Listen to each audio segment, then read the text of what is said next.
Hi guys, మొన్న జరిగిన vice president ఎన్నికల్లో ఎన్డీఏ అభ్యర్థి సిపి రాధాకృష్ణన్ గారు ఘన విజయం సాధించారు.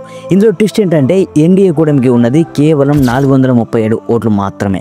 అయితే ఎన్డీఏ అభ్యర్థికి వచ్చిన ఓట్లు మాత్రం 452.